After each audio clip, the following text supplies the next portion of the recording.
الحمد لله وحده والصلاة والسلام على من لا نبي بعده وعلى آله وأصحابه الذين أوفوا وعدا.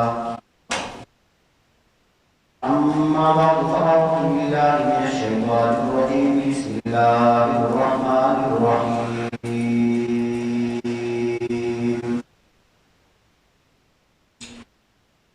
قل يا عبادي الذين أسرفوا على أنفسهم لا تقنطوا من رحمة الله إن الله يغفر الذنوب جميعا. فقال الله تعالى في مقام آخر ادعوا ربكم تضرعا وخفيا. آمنت بالله صدق الله العظيم. قال النبي صلى الله عليه وسلم التائب من الذنب كمن لا ذنب له. وقال النبي صلى الله عليه وسلم الدعاء مخ العبادة. وصدق رسوله النبي الكريم.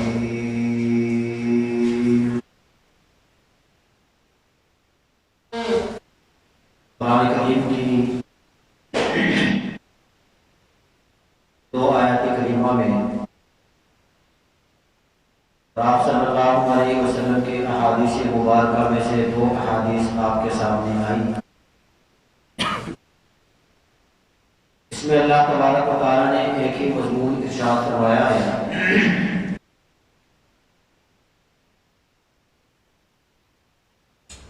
یا پھر ضابطے کے حساب سے اگر دیکھا جائے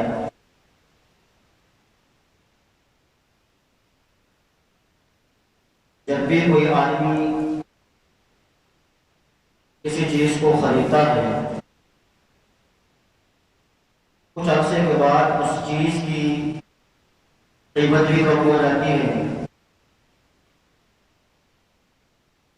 وہ چیز میری اور کچیری بھی ہو جاتی ہے. اگرچہ کتنی ہی قیمت اور کتنے ہی پیسے دے کر اسے کیوں نہ حاصل کی گئی ہو، لیکن اس کے بعد پھر اس قیمتی چیز کو آدمی ضائع نہیں کرتا، اس کی حفاظت کی جاتی ہے اور حفاظت کے لیے جتنے ذرائع اس کی سمجھ میں آتے ہوں اسے اختیار کیا جاتا ہے. مثال کے طور پر ایک آدمی ہے دکان سے بڑا قیمتی کپڑا کو خریدتا ہے. کپڑا خریدنے کے بعد اسے بنا کے استعمال کرتا ہے، لیکن کچھ عرصے کے بعد وہ قیمتی کپڑا بھی گندا ہو جاتا ہے، وہ میلا کچیلا ہو جاتا ہے. تو گندا ہونے کے بعد آدمی اس کپڑے کو ضائع نہیں کرتا، اس کپڑے کی صفائی کی جاتی ہے، اس کو صاف کر کے دوبارہ اس کو استعمال کا قابل بنایا جاتا ہے. یہ ایک مثال. ہر چیز ڈسپوزیبل نہیں ہوتی، ہر چیز بیکار نہیں ہوتی کہ ایک مرتبہ استعمال کر کے اس کے بعد اس کو ضائع کر دے. گھروں کے اندر استعمال کے برتن ہوتے ہیں، مہنگے مہنگے برتن استعمال کر کے وہ برتن گندا ہو جاتا ہے، اس کے بعد اس برتن کو پھینکا نہیں جاتا بلکہ اس کے بعد اس کی صفائی کی جاتی ہے. صفائی کرنے کے بعد پھر اس کو استعمال میں لایا جاتا ہے. ہاں کچھ برتن ڈسپوزیبل ہوتے ہیں، گلاس ہے، بنے ہوئے پلیٹس ہیں یا دوسرے برتن ہیں، اس کو ایک مرتبہ استعمال کر کے بندہ ضائع کر دیتا ہے. لیکن ہر کپڑا، ہر برتن، ہر چیز اسے بندہ ضائع نہیں کرتا. اسی طریقہ سے آپ کے پاس گاڑی ہے، گاڑی خراب ہو جاتی ہے، بارشوں میں گندی ہو جاتی ہے، اس کو سروس اسٹیشن لے جا کر اس کی دھلائی کی جاتی ہے، اس کی واشنگ کرتے ہیں، دوبارہ صاف کر کے اس کو استعمال کر دیتے ہیں۔ اسی طریقہ سے انسان کا جسم ہے، یہ باڈی، اوپر سے اگر کوئی گند لگ جائے، کوئی نجاست لگ جائے، شریعت نے طریقہ بتا دیا، اس کے اوپر پانی ڈال کر اس کو صاف کر دیا جاتا ہے۔ آدمی کو غسل کی ضرورت پڑ جائے پھر بھی نجاست ہے، لیکن شریعت کے بتائے ہوئے طریقے کے مطابق غسل کرتا ہے بندہ تو اس کا جسم پاک ہو جاتا ہے، صاف ہو جاتا ہے۔ یہ ظاہری چیزوں کی صفائی ہے گندگی کے بعد۔ لیکن اب ایک وقت ایسا آتا ہے کہ انسان کا جسم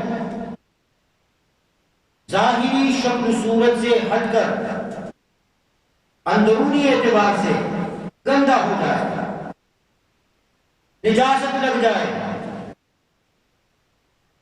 اس گندگی کو صاف کرنے کے لیے کیا کرنا چاہیے؟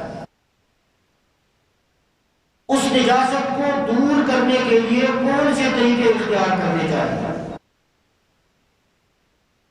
ایک فطرت کی بات ہے نا، ظاہر کو ہم نے کوشش کر کے صاف کر لی، شیمپو لگا دیتے ہیں، مہنگے صابن استعمال کرتے ہیں، خوشبو استعمال کر دیتے ہیں، اس کی بدبو دب جاتی ہے، گند ختم۔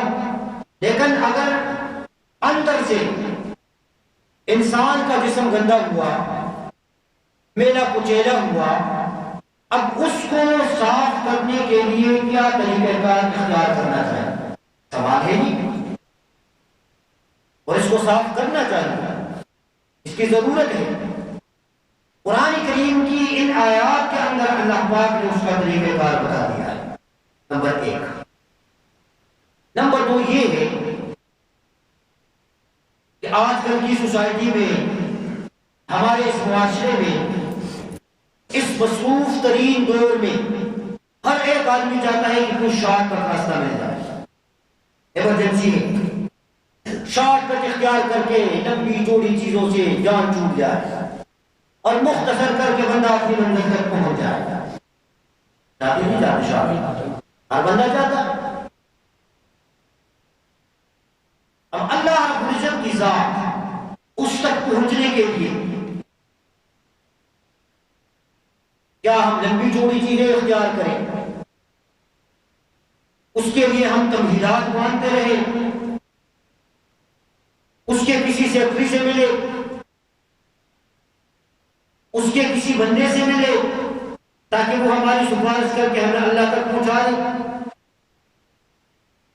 ہم اپنے اللہ تک کس طریقے سے پہنچیں گے؟ آسانی کے ساتھ، جو بالکل شارٹ کٹ ہوا ہے۔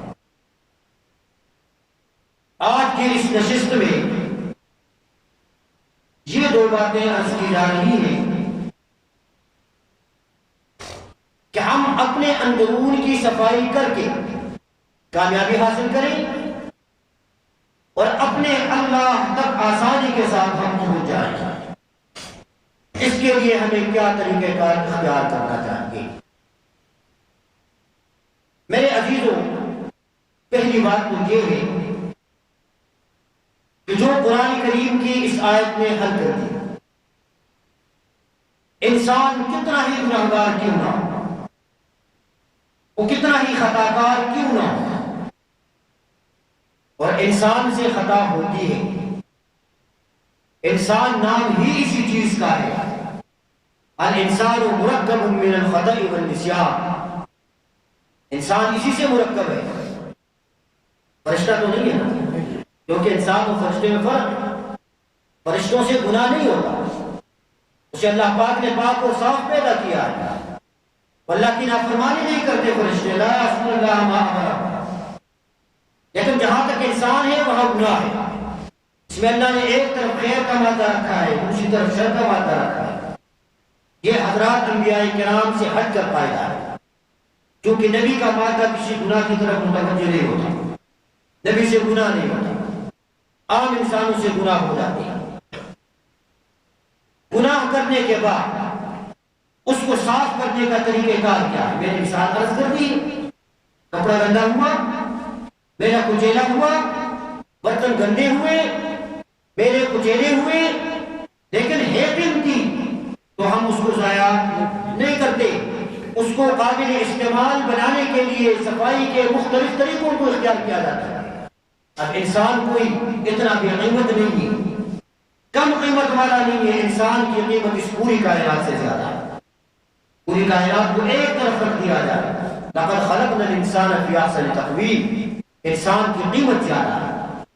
میلا ہوا، گناہوں سے گندا ہوا، اب اس کو اپنے نفس کی صفائی کرنے کی ضرورت ہے تاکہ اس کا نفس صاف ہو جائے، پاک ہو جائے، پھر گناہ کی طرف متوجہ نہ ہو جائے، جو گناہ ہوئے ہیں وہ دھل جائے۔ اس کے لیے یا عبادی الذین اسرفوا علی انفسہم، آپ صلی اللہ علیہ وسلم کو اللہ پاک حکم فرماتے ہیں کہ بندوں کو بتائیں جنہوں نے اپنے نفسوں پر ظلم کیا، گناہ کیے، اور گناہ اور ظلم کرنے کی وجہ سے ان کے نفس گندا ہوئے، پھر بھی اللہ فرماتے ہیں لا تقنطوا من رحمت اللہ، اللہ کی رحمت سے مایوس نہ ہو، نا امید نہ ہو۔ ان اللہ یغفر الذنوب جميعا، جتنے گناہ ہوئے ہیں نا اللہ پاک سب کو معاف کر دیتا ہے، سارے گناہ اللہ پاک معاف کر دیتا ہے، لیکن اس کے لیے کیا طریقہ اختیار کریں کہ اللہ ہمارے گناہوں کو معاف کر دے؟ اس کے لیے پہلا طریقہ یہ ہے کہ آدمی اپنے رب کے سامنے ندامت کے دو آنسو بہا کے رکھے۔ آسان سی بات، اس پر کوئی آپ کے پیسے نہیں لگیں گے، کوئی اس کے اوپر چارج نہیں ہے، دو آنسو بہانے کی ضرورت ہے، پھر آپ دیکھیں اللہ کی رحمت کس طریقے سے متوجہ ہوگی۔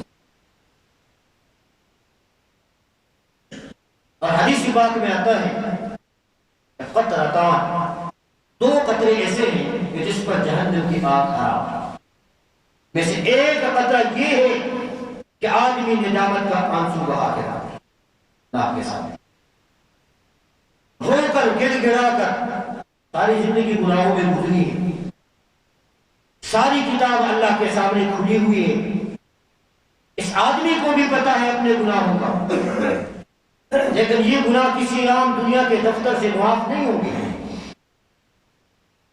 جہاں پر کسی کو درخواست دینے کی ضرورت نہیں ہے، اللہ ہی اس کے سامنے ندامت کے دو آنسو بہا کے رکھ دے۔ ان اللہ یغفر الذنوب جميعا، اللہ سارے گناہوں کو معاف کر دیتا ہے، انہ هو الغفور الرحیم، اللہ بخشنے والا اور مہربان ہے۔ دوسری بات یہ ہے کہ یہ جو شارٹ کٹ کا راستہ ہم نکالتے ہیں، شارٹ کٹ آج بڑا زبردست نسخہ جس کے لیے کسی قیمت پر بات توڑ کرنے کی ضرورت نہیں ہے، سفارش کرنے کی ضرورت نہیں ہے، واسطہ دینے کی ضرورت نہیں ہے، بلا واسطہ ڈائریکٹ رابطہ قائم ہو سکتا ہے، ہم اپنے اللہ تک پہنچ سکتے ہیں، اور وہ طریقہ یہ ہے کہ ہم اپنے رب کے سامنے جھک جائیں، جھکنا تضرع، اور دوسرا یہ کہ ہم اپنے رب سے مانگیں، جسے عام الفاظ میں دعا کہا جاتا ہے، تو شارٹ کٹ جو راستہ ہے وہ دعا کا ہے۔ اس کے لیے ہمیں کہیں جانے کی ضرورت نہیں، ڈائریکٹ اللہ رابطہ اپنے اللہ سے قائم ہو سکتا ہے، بشرط یہ کہ ہم اس نقطے کو سمجھ لیں، اور مانگنے کے بھی بڑے اصول ہوتے ہیں، بڑے اس کے طریقے ہیں۔ آپ دنیا میں دیکھیں جو منگتے ہوتے ہیں، مانگنے والے، ان کے مختلف رنگ ہوتے ہیں، مختلف طریقے ہوتے ہیں، اور ہر بندہ اپنے مختلف طریقے اور فن سے کام کر جاتا ہے۔ آپ یہاں سے باہر نکل جائیں، روڈ کے سگنل پر جائیں، آپ کو مانگنے والے نظر آئیں گے۔ آپ اپنی دکانوں میں بیٹھے ہیں، دن کو کئی سارے چہرے آپ کے سامنے آتے ہیں، ہوتا نہیں ہوتا؟ اور ہر بندہ مختلف طریقہ اختیار کر دیتا ہے۔ جو بھی فنڈنگ کے لیے جو بھی اپنا طریقہ استعمال کرتا ہے، اس کا انداز مختلف ہے، اس کا طریقہ مختلف ہے۔ طریقہ عبادات جسے کہتے ہیں، مختلف طریقوں سے مانگتے ہیں۔ دیکھیں گے کہ لوگ کہہ دیتے ہیں کہ یہ بندہ اپنے فن کے اندر بڑا استاد ہے، اس کو بڑا طریقہ آتا ہے، بڑے طریقے سے، انداز سے، اپنے فن سے پتھر جیسے دل کو بھی موم کر کے رکھ دیتا ہے۔ جو آدمی اپنے اوپر بھی خرچ نہیں کرتا، آپ نے کئی سارے مانگنے والے ایسے دیکھے ہوں گے کہ جو چند بول لیتے ہیں، آدمی دینے پر مجبور ہو جاتا ہے۔ ایسا ہوتا نہیں ہوتا؟ مختلف طریقوں سے لوگ نکالتے ہیں۔ یہ دنیا کا ضابطہ ہے۔ دنیا کے لوگوں سے ہم جمع کرنے کے لیے طریقے استعمال کرتے ہیں، ان سے حاصل کر لیتے ہیں، اور اس چیز کو سیکھنا پڑتا ہے کہ بھئی کس بندے سے کس طریقے سے بات کی جائے، کس طریقے سے بات کر کے اس سے نکالا جا سکتا ہے، ان کی جیب سے کچھ حاصل کیا جا سکتا ہے۔ سوچتا ہے بندہ کہ بھئی کیا فن، کون سا طریقہ استعمال کرے کہ دو چار نکل کے آ جائے ہمارے پاس۔ دنیا کا یہ اصول ہے، یہ طریقہ ہے۔ اس میں ایک بات یہ ہے، دنیا والوں کے سامنے ہم جاتے ہیں مانگنے کے لیے، کبھی ایسا بھی ہوتا ہے آپ نے کسی بندے کو بھیجا کسی کے پاس بجائے ان سے کچھ لے کے آ جائے، تو اگلے بندے کو جب پیغام پہنچتا ہے، فطری ایک بات ہے کہ اسے ایک لمحے کے لیے غصہ بھی چڑھ جاتا ہے کہ بھی آپ کو کیوں بھیجا، خود کیوں رابطہ نہیں کیا، خود کیوں نہیں آیا، آپ کو کیوں بھیجا۔ لیکن اس میں ایک سیکرٹ ہے، یہ بندہ غصہ ہو گیا ضرور، آپ کے بندے نے آپ کا پیغام پہنچایا ضرور، لیکن جو درد، کڑن اور اضطراب کی کیفیت آپ کے دل میں ہے کہ آپ نے اپنے بندے کو بھیجا ہے، اس نے آگے آپ کی ترجمانی تو کر لی، لیکن آپ کے درد کو محسوس نہیں کیا، اس نے آپ کو کس درجے کی تکلیف ہو رہی ہے، تبھی تو آپ نے اگلے بندے کو بھیجا ہے کہ جاؤ ان سے کچھ نکال کے لاؤ، کچھ مانگ کے آؤ، اب میں اس کو ایڈ کروں گا۔ یہ مثال ہے، شارٹ کٹ طریقہ کہ ہم اللہ رب العزت کی طرف اپنا درد بھی سنائیں، تکلیف بھی سنائیں، اور اس سے ہم کچھ حاصل بھی کریں۔ اس کے لیے میرے اللہ نے کسی قسم کا کوئی ضابطہ نہیں رکھا، کوئی تکلیف اپنے بندوں کے اوپر نہیں ڈالی۔ ہم مانگتے ہیں، محتاج ہیں، ضرورت مند ہیں،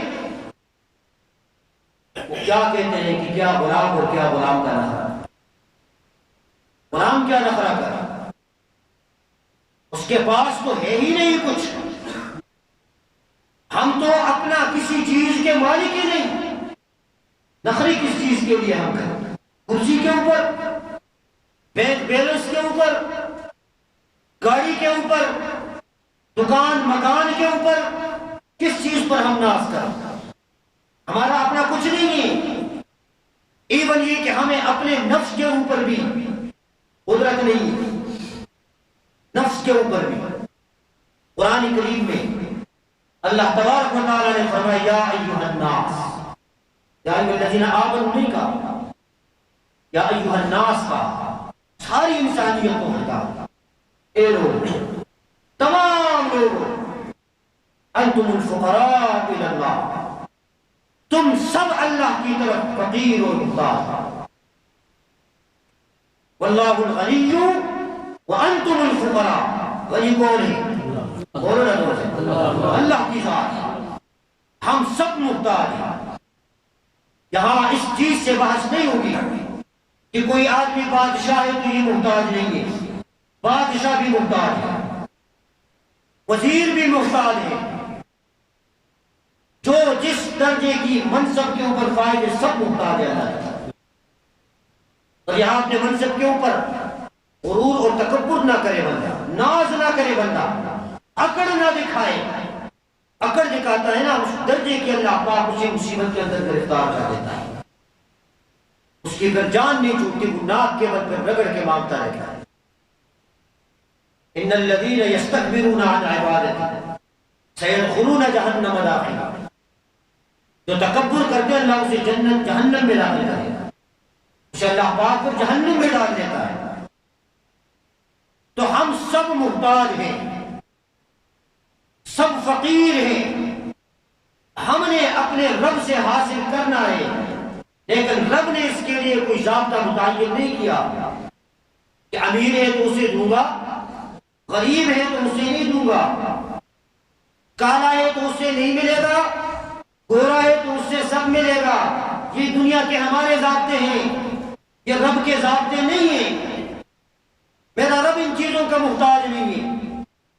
اس کے در سے ہر وقت آواز آتی ہے, نحن اقرب الیہ من حبل الورید. بے شاعرت سے بھی زیادہ قریب. مانگ تو صحیح, مانگ کے تو دیکھ لے, شاعرت سے زیادہ قریب ہے اللہ تعالیٰ. ادعوا ربکم تضرعا وخفیا. گڑگڑا کر اپنے رب سے مانگ. اس نے کوئی ضابطہ نہیں بیان کیا کہ دعا کے لیے خاص جگہ مسجد کے اندر آئیں گے تو دعا قبول ہوگی, گھر میں بیٹھ کر مانگیں گے تو دعا قبول نہیں ہوگی. ایسا کوئی ضابطہ نہیں ہے. مسجد کے اندر بھی دعا قبول ہوتی ہے, دکان کے اندر بھی دعا قبول ہو جاتی ہے, گھر کے اندر بیٹھ کر بھی دعا قبول ہو جاتی ہے. صرف مانگنے کی دیر. یہ طریقہ ہے اپنے رب کی طرف پہنچنے کے لیے ڈالتا, شارٹ کٹ ہے. بس صرف مانگنے کا ایک طریقہ آنا چاہیے کہ ہم مانگیں. مثال میں نے عرض کر دی ہے کہ دنیا والے ناراض بھی ہو جاتے ہیں, ناخوش بھی ہو جاتے ہیں, ڈانٹ بھی دیتے ہیں, پر اللہ ناراض نہیں ہوتا, ناخوش نہیں ہوتا, ڈانٹتا نہیں, وہ خوش ہو جاتا ہے. جو بندہ مانگتا ہے رب خوش ہو جاتا ہے, جو نہیں مانگتا رب ناراض ہو جاتا ہے. یہ بھی عجیب ضابطہ ہوا. دنیا والوں سے مانگنا ناراض ہو جاتے ہیں, 10 باتیں بھی سنا دیتے ہیں, لیکن رب سے نہ مانگو تو ناراض ہو جاتا ہے, مانگو تو خوش ہو جاتا ہے. مانگنے پر اللہ خوش ہو جاتا ہے. اور پھر یہ بھی نہیں کہ اتنا سا مانگو, اتنا سا نہیں مانگو. یہ ہم اپنے آپ کو دیکھ کر یہ ضابطے بنا کے رکھتے ہیں, کیونکہ ہمارا ظرف چھوٹا ہے, ہمارا ظرف کمزور ہے. ہم ایک چار دیواری کے اندر گھوم کر دیکھتے ہیں, رب کی رحمت بڑی وسیع ہے, بڑی وسیع ہے. تھوڑا نہ مانگو, رب سے زیادہ مانگو. اپنی شان کو دیکھ کر نہیں, اس کی شان کو دیکھ کر مانگو. وہ چیزیں کہ جو وہم و گمان کے اندر بھی نہ ہو, اللہ عطا کرنے والا ہے. بس صرف مانگنے کا طریقہ آنا چاہیے کہ بندہ مانگ لے. پھر مولوی صاحب تھے نا, اسے کوئی ضرورت پڑی تو اللہ رب العزت کے سامنے انہوں نے اپنی فریاد شروع کر دی. کوئی بہت اعلیٰ قسم کے ڈیمانڈ کی صورت میں بیٹھ گئے, مطالبہ رکھا بڑا. ایک آدمی تھا, اس کو کچھ کم پیسوں کی ضرورت تھی, تو وہ بھی قریب میں آ کے بیٹھ گیا کہ حضرت جی دعا کر رہے ہیں تو چلے شامل ہو جائے ساتھ. حضرت کو آدمی ہے, اس کے مطابق لگے ہوئے تھے, تو اس بندے نے کہا اللہ مجھے بھی 10 روپے دے. ظرف کے مطابق مولوی صاحب نے 10 نکال کے دے دیے کہ بابا جاؤ, ریٹ خراب نہ کرو, ریٹ خراب ہو نہ کرو. رب سے شان کے مطابق نہیں، اس کی شان کے مطابق مانگو۔ جنت کس لیے اللہ نے بنائی؟ کس کے لیے بنائی ہے؟ زور سے بولو یار، مسلمانوں کے لیے بنائی ہے۔ ہم کیوں رب سے نا امید ہو جائیں؟ ہم کیوں رب سے اپنا تعلق کاٹ کے بیٹھ جائیں؟ رب نے جنت ہمارے لیے بنائی ہے، انشاءاللہ ہم جنت میں جائیں گے، انشاءاللہ جائیں گے۔ اور اگلی بات یہ ہے کہ ہماری زندگیاں گندی ہو گئی ہے، ہمارے اعمال کمزور ہو گئے ہیں، اس کے لیے رب نے طریقہ کار بتا دیا ہے کہ صفائی کا راستہ اختیار کرو۔ مشین گندی ہو جائے نا، اس کو کوئی پھینکتا نہیں ہے، اسے صاف کرتا ہے۔ اپنے دل کو صاف رکھو، پھر اللہ رب العزت سے مانگو۔ تمہارے مانگنے میں دیر ہے، رب کے دینے میں دیر نہیں ہے۔ تو یہ شارٹ کٹ راستہ دعا کا ہے۔ یہاں ایک مسئلہ اور ہے، وہ یہ ہے کہ ہم چلتے چلتے درخواست کر جاتے ہیں، حضرت صاحب دعا کرو ہمارے لیے، سورے حضرت صاحب دعا فرمائیں۔ کسی بزرگ کو دیکھا، یہ دعا کی درخواست، وہ بھی آگے سے خوش ہو کے کہتے ہیں جی ضرور، جی ضرور سے مسئلہ نہیں حل ہوگا۔ آپ نے درخواست کر دی، انشاءاللہ سے مسئلہ حل نہیں ہوگا۔ وہ اپنے لیے پتہ نہیں دعا کرتا بھی ہوگا نہیں کرتا ہوگا کہ آپ کو یاد کرے۔ دوسروں کے اوپر ہم نہ ڈالیں، دوسروں کے اوپر نہ ڈالیں کہ یہ سہارا لے کر کے بزرگ سے ہم نے دعا کی درخواست کی، کسی حضرت صاحب سے درخواست کی، کسی بڑے سے درخواست کی، ٹھیک ہے اچھی بات ہے آپ درخواست کریں، لیکن یہ ہے کہ وہ اگلا آپ کو دعا بھی دے، ادھار پہ نہ چھوڑیں، نقد کام کر دے۔ کسی نے کہہ دیا نا کہ حضرت آپ دعا فرمائیں، کر لیں آپ دعا، آپ دعا کریں، آپ دعا کر کے اللہ آپ کو دین دنیا کی سلامتی عطا فرمائے، اللہ آپ کی مرادیں پوری کرے، اللہ آپ کی مغفرت کرے۔ ایک جو بھی دعائیں ہیں وہ کر کے دیں۔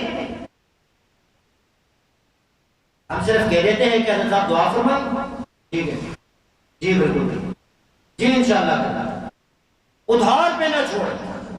ہمارے شیخ حضرت مفتی نظام الدین شامزی شہید رحمۃ اللہ علیہ بڑے اللہ کے ولی گزرے، بڑے اللہ ان کی قبر پر کروڑوں رحمت نازل فرمائے۔